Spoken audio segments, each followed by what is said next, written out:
Man, you gotta watch this. BBC. Vladimir Putin has given several reasons for his invasion of Ukraine. This is one of them. We will be aiming at demilitarization and denazification of Ukraine.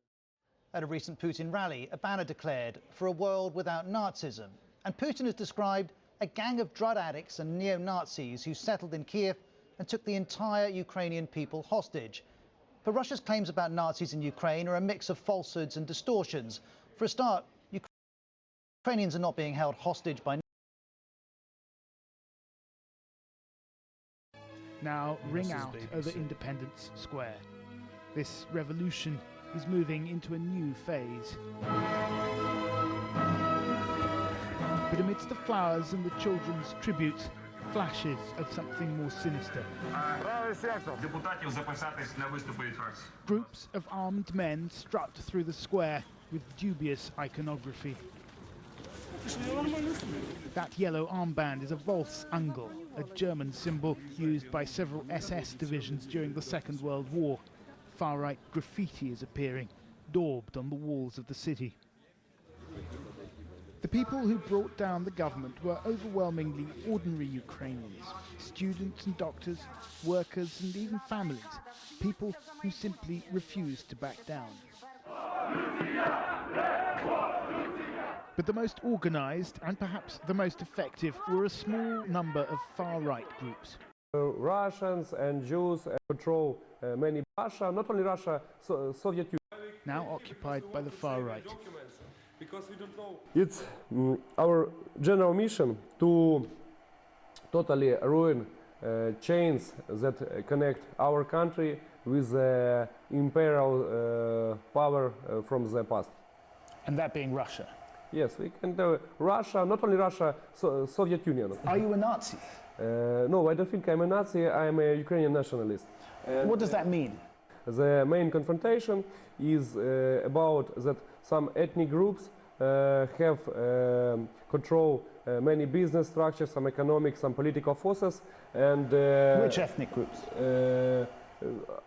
Russians and Jews and the Poles. It may be some non-Ukrainian group control a huge percent of some economic or political power. And of course, in this situation, Ukrainian people have some tension between it, and it causes conflicts. Mr. Karas says his group consists of around 200 men. C14 is affiliated with a political party called Svoboda, or Freedom, which now controls 4 ministries in the new government, including the Ministry of Defence. 2 of its MPs were recently photographed brandishing well-known far-right numerology.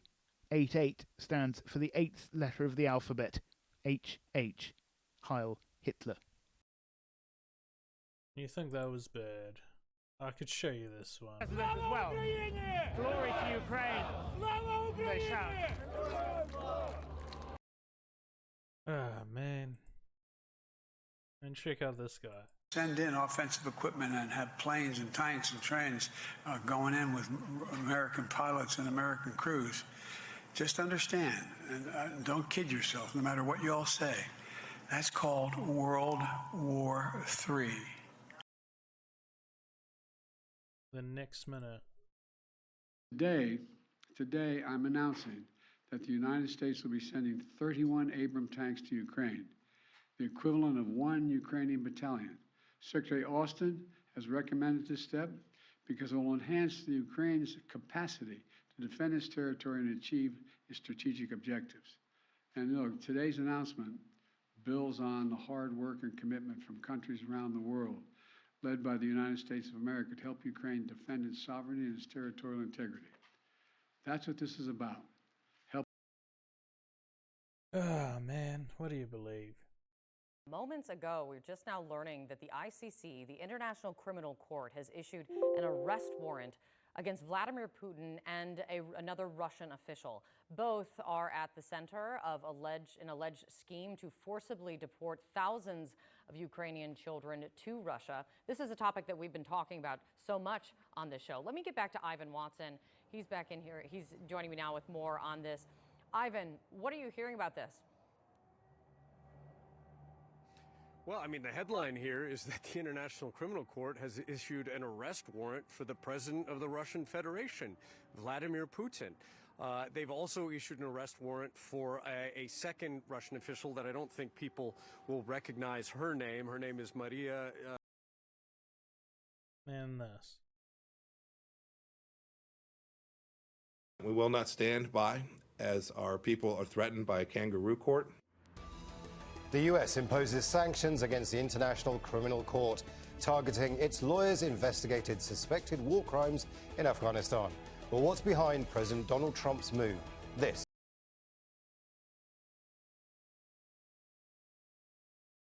Uncovering the dark.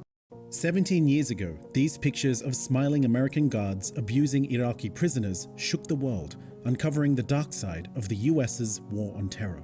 The gut-wrenching pictures of sexual abuse, humiliation and torture of detainees at Abu Ghraib prison sent Washington into damage control. Few things undermined the US's claim that they were helping bring democracy to Iraq more